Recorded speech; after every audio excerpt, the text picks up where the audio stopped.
Now, Hanoi is undergoing for some exciting transformations, and the efforts have been ramping up even further this year. Yes, exactly. Now, since early 2025, the city has intensified its effort to improve public spaces. Notably, the Shark Jaw building has been demolished. The Tô Lịch River cleanup project has officially begun. Now, let's hear more about these changes from our reporter Hainam. The removal of the Shark Jaw building has significantly expanded the Kinh, Nghĩa, Thục square to nearly 1.4 hectares, adding a whole spacious pedestrian zone to the heart of Hanoi. Right here at Kinh, Nghĩa, Thục square, where the Hanoi Old Quarter meets the Hoàn Kiếm Lake, change is all around. What used to be a crowded concrete corner has been opened into a cleaner, open public space. Stone benches, pedestrian-friendly paths, new lights and trees, all the touches that make this area more inviting. A quick stopover is transforming into a true community spot. What a place to enjoy a sip of coffee and feel the rhythm of the city. It's only phase 1, but after seeing it on TV, I had to come. The square is really beautiful and open. I've lived here since 1957. The old building was part of Hanoi's memories, but the renovation is improving this area. You can have lots of activities here. Maybe you can have parades, maybe concerts you can have here, things to celebrate as well. But yeah, I think it's very important to have open space. Several other buildings around the square have also been revamped or restored to their original designs, bringing back the capital city's urban memories. Another project drawing wide attention is the cleanup of the Tô Lịch River. With clean water recently replenished from the West Lake, the Tô Lịch has turned green again, and life has been visible in what was once infamously called Hanoi's Dead River. The river used to be murky and smelly. Now it's clear with fish swimming freely. It's exciting to see. As part of the cleanup efforts, Hanoi is also carrying out water regulation works on the Tô Lịch River, including one of the 3 weirs now nearing completion. Beyond their main function of retaining water, these projects also aim to enhance the river's landscape and create additional public spaces. Now, exciting developments are underway to transform public spaces, with some major renovation projects underway in the heart of the city. That is right. And the following phase, one of the Đông, Kinh, Nghĩa, Thục square renovation, phase 2, will involve rebuilding street, repaving with stone, and creating a 3-level underground space for cultural, commerce, and parking. Additionally, Hanoi is launching 2 major projects in earlier October, a 2.14-hectare square park near Hoàn Kiếm Lake and a 14-kilometer riverside park along the Tô Lịch River. These projects aim to create green community spaces while enhancing the city's ecological and cultural offering. And these developments have certainly caught the attention of the public both here and abroad. To provide more insight into these changes, we're joined by Dr. Tô Kiên, Senior Planner at 8 Japan Engineering Consultants in Tokyo and a leading expert on Vietnam public spaces. Dr. Tô Kiên, well, it's a pleasure to have you with us today. So what's your assessment of recent changes in Hanoi's landscape and public spaces? Thank you for the interview.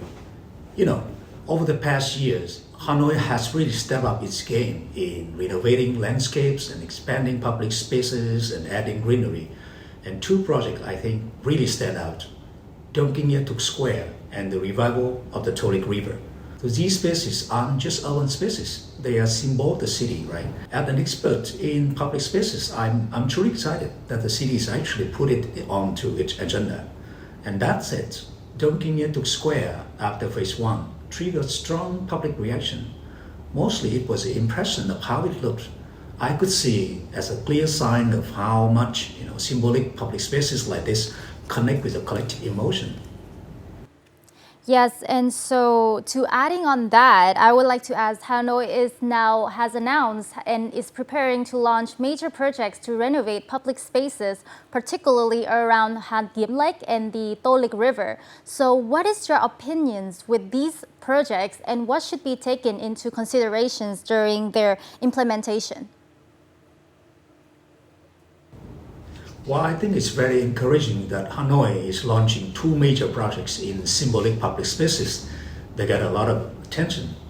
For East Hogum Square, the planning processes has been transparent and involved public consultation. So overall, I think people are responding positively. More open space, more trees, more seating, easy access to community activities. And sure, there are still comments about materials and landscaping, but compared to many other projects, I think this is a good example of consultation and consensus building. So even at this stage, I think the city can still apply participatory and co-design approach with residents and tourists, and small pilot tests before a full rollout should work well. And as for the Tô Lịch River parks, if done right, I think it can become a 14-kilometer green and cultural corridors and a highlight for the city's landscape and a walking green space, and it can become an open-air museum, a hub for community tourism activities, and turning a river memory into a vibrant public space. I think Tô Lịch can become Cheong Gi Cheong, inspired by Seoul's hugely successful restoration project. So now the big challenge is sustainability, how to maintain the water level and ensuring water supply.